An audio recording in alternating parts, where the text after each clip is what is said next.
Assalamu alaikum, everyone. I welcome you all to the Fireside by Youth International Conclave on the topic Women Empowerment through Digital Skills and Leadership.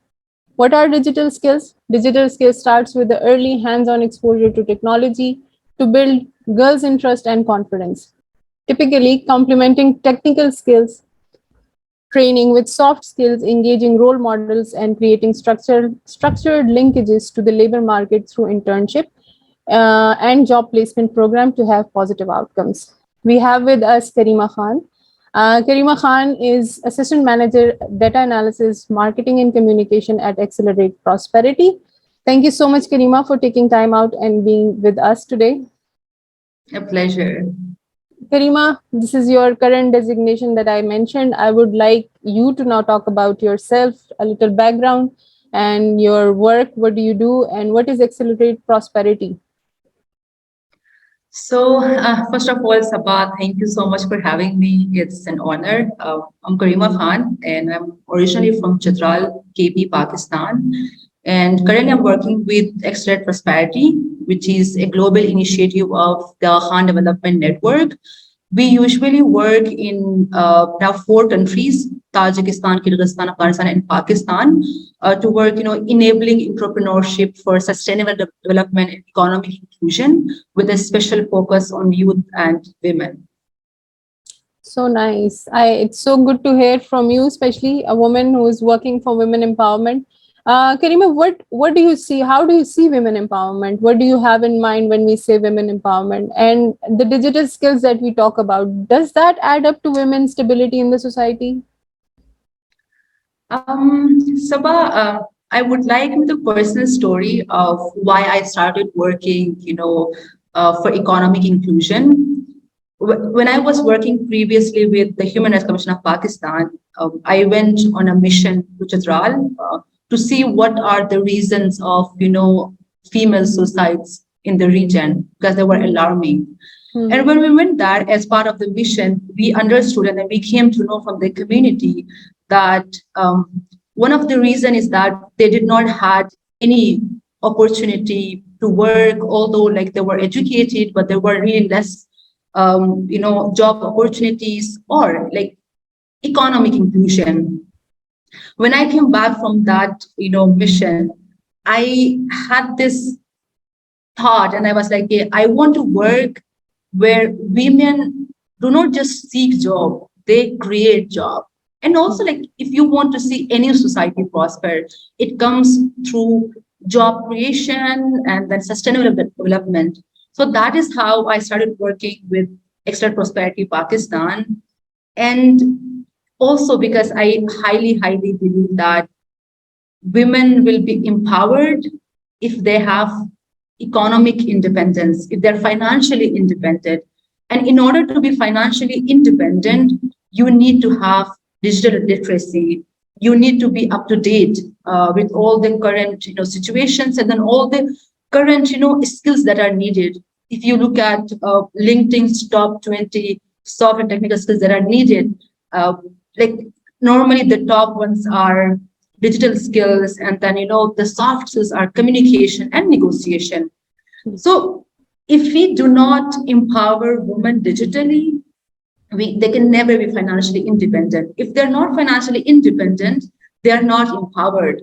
If they're not empowered, through half the population, which is women, if you keep them under the carpet and they're not empowered, you can never have prosper country.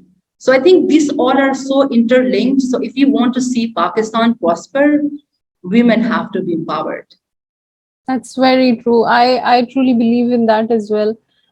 We say we women are integral part of this society, and as we are progressing, I think it is fair that women also get the equal chance to learn about the advancement in technology. Where we see women lag, we are basically a bit scared, I would say, to get a hand on some technology, because we think that shayad humse nahi ho payega, we won't be able to do it. So that mentality we need to overcome and cross this barrier and become empowered. We can try small steps, and I believe Pakistan has come a long way now, a long way. And जैसे Karima, you mentioned, आपने बताया you're from Chitral. So what is the difference that you see? You worked in Islamabad as well. The difference you see of the women working in Islamabad and also in Chitral. You see working women in Chitral.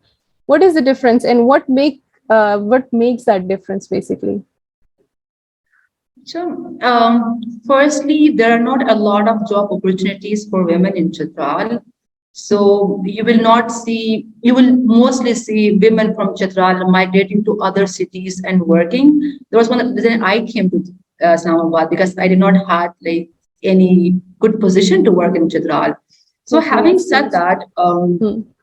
if you look at women who have studied in Chitral, due to lack of connectivity and due to lack of even electricity and then all the infrastructure, you will find them like amazing in studies. But when it comes to these skills, they do not have them. And even not all colleges or university. There's only one university. Not all like schools have these, IT department or IT section. So when it comes to academics, they might be getting like above 90. But when it comes to these skills, which are highly, highly needed in today's job market, they do not have them there. And also, usually, most of the work in Chitral, that's manual. Hmm. So, which makes also it very hard for them to go to the cities and work there. Hmm. But Hmm. women from Chitral who have studied in the cities, they work in Islamabad or in other parts of the cities. So for them, it's not an issue. But those who Hmm. studied in Chitral, for them it is. Yeah. So, carrying on to this on this topic, Karima, do you think public internet access point in safe spaces like libraries, community center, will that be a good start to engage women in making use of technology in day-to-day life? Will this make it easy for them if we bring internet access points and safe internets? The big point here is the safe internet access points where they can learn about the technology, they can learn to use how just simple as ms word, or writing an email, because it is something we still face. There are still few women out there, I would say a lot of women who still needs these basic skills, I would say, which is like required in every job, which is understood from the point they're being hired, that they would know. So do you think these small steps can create a big change or bring a big change? Of course, Abam. I would like to share a personal experience that I had in South Korea. Mm-hmm. When I went there, so you would go to each space and then you would see that number one, there is public internet Wi-Fi access to the public, and number second was you had these even cafes just for maybe entrepreneurs or freelancers or students to go there and then to have that free access to Wi-Fi and also a space where they can work. So I think it's high time that we have them in like Pakistan too. And talking about Chitral, we also saw that issue because we work with entrepreneurs and then also there are some IT companies like BPOs whom we support through our training and advisory. When we saw that their work was like being hurdled because of connectivity issues and also space to work, and they could not afford to go to the cities and then open up offices, that is where Accelerate Prosperity we have opened a co-working space in Chitral where our cohort businesses they can come and then they can have free Wi-Fi and a safe space for especially women and youth and everyone else too to come there and then to do their work. And apart from that, we also have co-working space in Gilgit-Baltistan. We have a space in AKU, and we are trying to open up and then planning to open up co-working spaces across Pakistan, where women, youth, and our entrepreneurs can come and then work. So I think it's not just the government, also like the ecosystem players, and then also schools who will have to come up with solutions and then have like provide that space to the youth, especially women. Uh, this is very important. And are we talking about women friendly places, or this is just, again, the gender, there isn't gender, separation? Because usually we get these kind of spaces where women, they say it's women friendly, but since there are very few women who go there and sit, so then it becomes a bit awkward for one woman sitting in a place where majority are men. So do they have separate places, like very where they're secluded from, or there is segregation between them? Because culturally we are still, facing these issues. Sabah, I would also like to give an example. Recently, we ran an all-women cohort in Gulbarstan and Chitral. And since this was an in-person business training advisory, so we had women who had little kids, and then they could not give it to their, like mothers or, their Yes. mother-in-law and everyone else to take care of them. They had to bring them. So we have like a facility where in any, whether a co-working space or during the training advisory part, we do provide that opportunity, which we should. Again, I'm not saying we are doing any, like that's how it Yeah, should I be. get it. Yeah. So we do provide that opportunity for them to bring in their kids with them, and then we have these facilities. We have like a daycare in Pakistan in the, our space, and then we do take care of that. Mhm. Apart from that, in our co-working space, especially in GBC, Pakistan and Chitral, we have run an all-women incubation and acceleration program. And then we had like women entrepreneurs from across this region, and then they came. So we have a huge, huge number of women entrepreneurs whom we are working with. So there is that balance, and then we do make sure that our programs are inclusive and then women friendly, and we understand that their kids will come with them. So we do have that facility for them to bring in their kids, and then we will take care Hmm. of the kids while they are doing their work. So we do that. Amazing. That's so good to hear. And especially when we even, in my personal opinion, when we talk about major cities, we know things are changing. We know there are places where they are, bringing these kind of gender inclusive opportunities. But when I'm so glad to hear so many things about Chitral, Gilgit, Baltistan, that it is also, keeping a pace up with the rest of the world, especially. And this women inclusive incubation center is, it is something very amazing. And I know there is so much skill that is present in those areas, and women entrepreneurs, because what I see, the handicraft stuff from Gilgit, Baltistan, and Chitral, and they have women who are doing it, and they need recognition, and they can earn good money from it. And I think it is good time. I'm so happy to hear what you shared with us, Karima. Karima, a little more about the women entrepreneur. We know job placements and all these things are very important, but some women likes to be an entrepreneur, and I think which is also very great, but comes up with a lot of challenges. We are overcoming it, and I think this will go on with us. But still, there are few things that we need to address, and I think there are few solutions present, but not coming through that well. So the women entrepreneurs especially face barriers like unequal access to financing, legal discrimination, difference in skills, less access to network, all these issues that we discussed a bit earlier. When we say, I have been to few, trainings and sessions where they say we provide solutions, we provide one window solution, or things like that, and they are basically doing a lot of work. But when it comes to ground realities, when we talk to those women entrepreneurs, their issues are still there.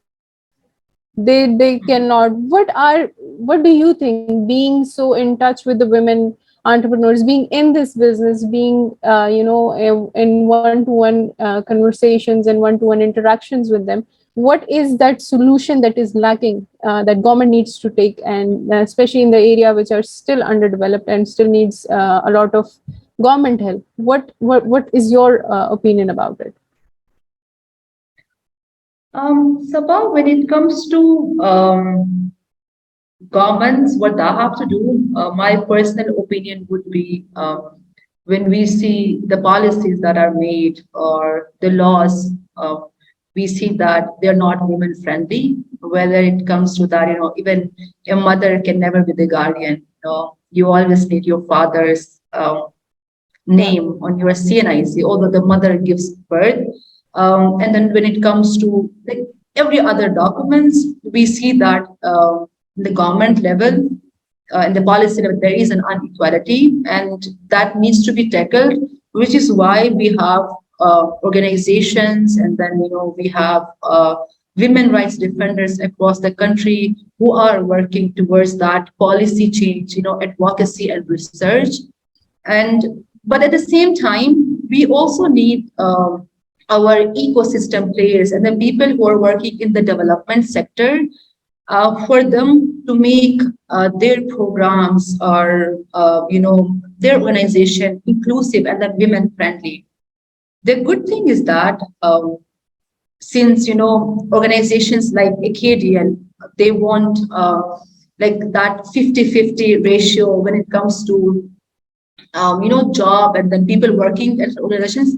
And when you have women at the top, at the table, in the decision making, so whatever programs Hmm. will be designed, they will be women friendly. To True. give you a small example, last time I was designing something, for a cohort, and I was doing a small poster. And then in that poster, a picture was used, where the sitting arrangement was such that it felt like the the man was the boss. And then the first instinct that came to my mind was like, change that, please. I told the designer to change it, and then I was, because we don't want to give out that picture, because these are some things, you have to be careful about as an organization. I was like, use a picture which shows equality. And then Hmm. also, like, when you use men's photo in the brochures and all of that, small things like that, or like, putting he before she, Hmm. things like that really matter. So when you're a woman, and then from a small things, a message like that, to designing the program, to also ensuring that they're women friendly through providing safe space, and then daycare system, or even having, like, let's say, female washrooms like separately. All of these things matter. So Hmm. I think that is why we need women working in decision making positions, and then also ecosystems to be actively working. So the good thing is that we're seeing a rise in women entrepreneurs in Pakistan, although according to the World Bank research, only Hmm. 1%, there are only 1% women entrepreneurs in Pakistan, as compared to men.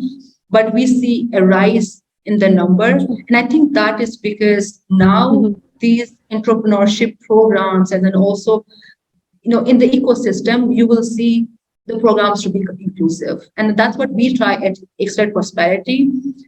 What we do is we design customized programs, number one, some just women oriented programs. And then also, when we design programs where both genders are applying, what we try to do and what we do is that we do Hmm. one-on-one advisory, and then our all financing that is tailored to that business needs.